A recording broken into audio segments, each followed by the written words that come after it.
Good morning. The Lord be with you.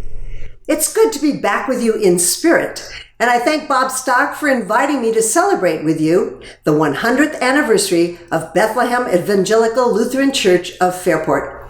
What a milestone.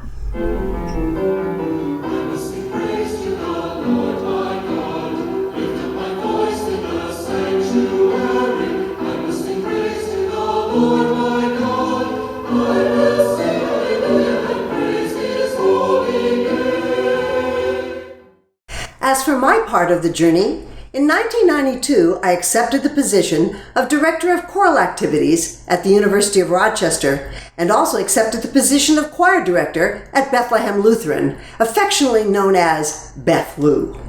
I had the good fortune to work with Susie De Pasquale. Susie was not only an outstanding accompanist and superb organist, but she volunteered to start and conduct two children's choirs, the Cherubs and the Joyful Noise. In 1995, the Chancel Choir lost a dear friend, Ted Ellers. In his memory, a set of bells was purchased, and the youth and adult bell choirs were started in 1996. After 2 years, Karen Biggenwald took over the conducting. A vigorous music ministry unfolded. 2 children's choirs, 2 bell choirs, and the chancel choir, in addition to an excellent folk trio consisting of Jim and Donna Berner and Rich Towsley.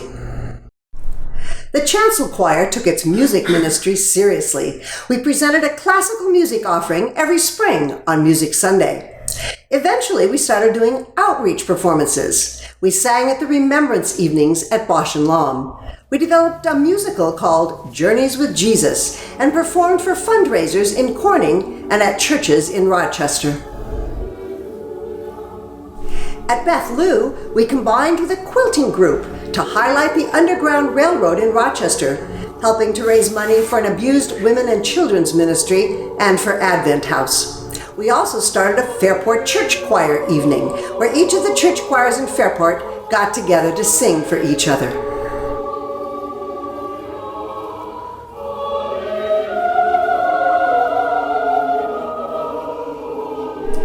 The Chancel Choir grew from 25 to 56 singers, as the Lord blessed the group by sending us excellent musicians.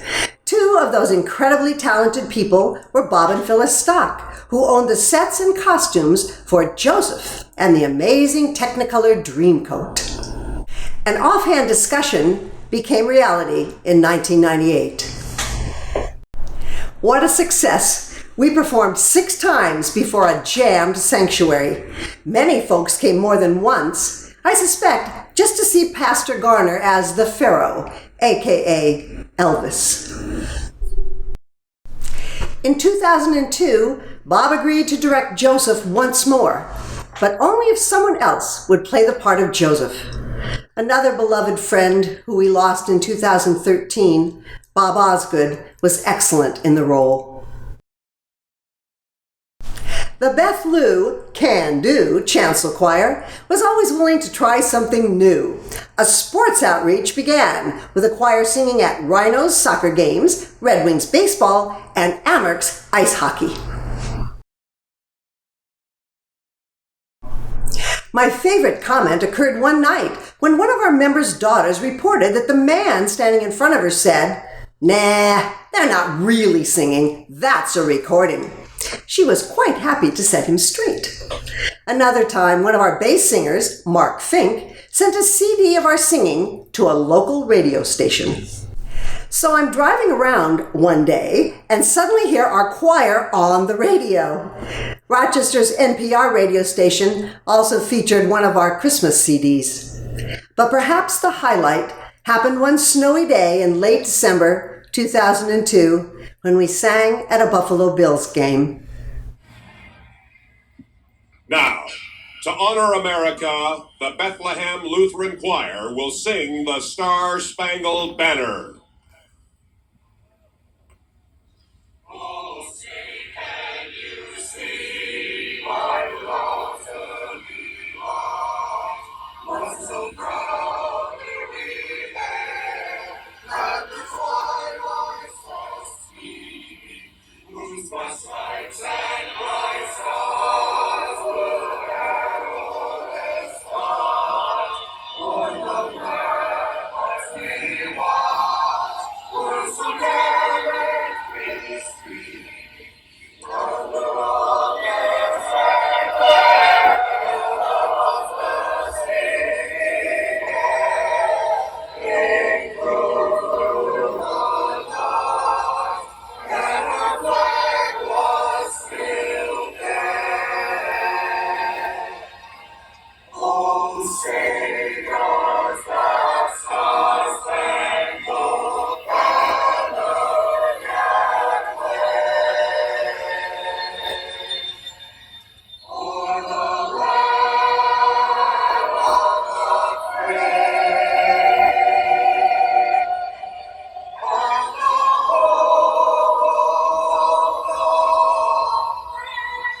Very special. Almost as special as the privilege of serving our Lord through music at Beth Lu. I believe that our Lord gave the creatures of the earth the gift of music. May the music at Bethlehem Lutheran Church, as it has for the last 100, continue to serve our Lord for the next 100 years. Amen.